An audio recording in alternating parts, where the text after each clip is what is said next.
అనుదినమన్న శ్రోతలకు మన ప్రభువును రక్షకుడై ఉన్న యేసుక్రీస్తు సరిసాటి లేని మహా గొప్ప పరిశుద్ధమైన నామమునందు శుభము.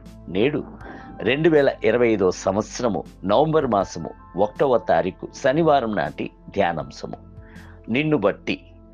ఆది కాండము 30 అధ్యాయము 27వ వచనమందు అందుకు లాబాను అతనితో, నీ కటాక్షము నా మీద నున్న ఎడల నా మాట వినుము.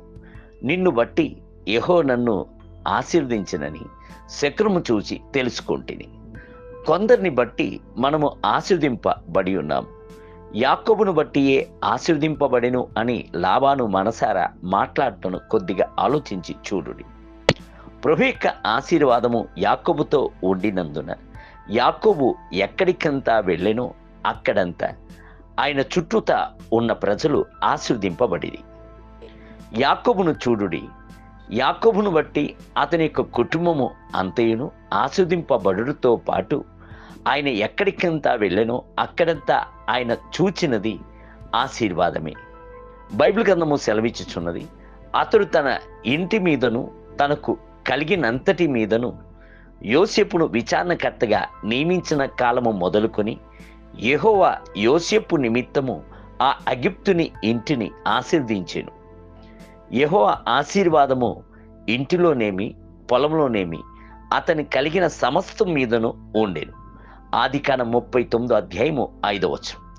అదే సమయంలో కొందరిని బట్టి బాధలను, వేదనలను, శాపములను కలుగుచున్నాయి. ప్రభు యొక్క మాటకు లోబడకపోయిన ఒక ఆకాను బట్టి ఇజ్రాయేలీలు అందరూ ఓటమి పాలయ్యారు. ప్రభు యొక్క స్వరమునకు లోబడని ఒక యోనాను బట్టి ఓడలో ప్రయాణము చేసిన అందరూ వేదన చెందిరి. సరుకులన్నీ నష్టమైపోయెను, సముద్రము ఉప్పెంగెను. దేవుని బిడ్డలారా, ఒక నిమిషము మిమ్ములను పరిశీలించి చూచుకోండి. మీ కుటుంబమునకు మీరు ఆశీర్వాదం తీసుకుని వచ్చుచున్న వారై ఉన్నారా, లేక శాపమును తీసుకుని వచ్చుచున్న వారై ఉన్నారా? మీ వలన మీ కుటుంబ సభ్యులు సంతోషమును, సమాధానమును, ఆనందమును పొందుచున్నారా, లేక వేదనయు, దుఃఖమును, కన్నీరును, సంచలత్వమును పొందుచున్నారా? ఒక సహోదరుడు ఒకనొక కాలమునందు తన కుటుంబ సభ్యులను దుఃఖపరుచుచున్న వాడుగాను, సమస్యను కలుగజేయువాడుగాను ఉండేను. అయితే ఎన్నడూ ఆయన ప్రభువైన యేసుక్రీస్తును తన సొంత రక్షకునిగా అంగీకరించెను. ఆనాడే ఆయన బట్టి ఆయన యొక్క కుటుంబము ఆశీర్వాదముగా మారెను. ఆయన బట్టి ఆయన యొక్క గృహము ఆశీర్వదింపబడెను.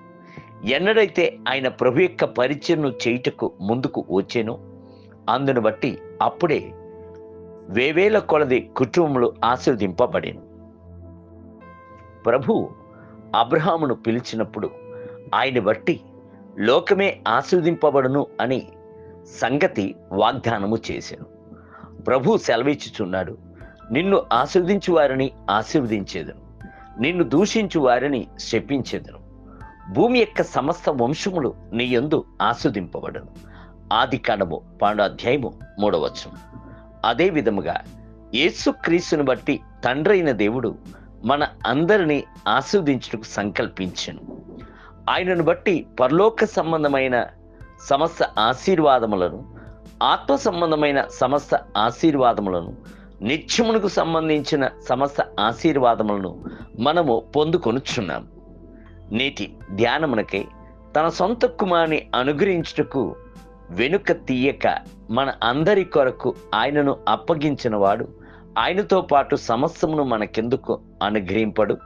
రోమీయులకు రాసిన పత్రిక 8వ అధ్యాయం 32వ వచనం.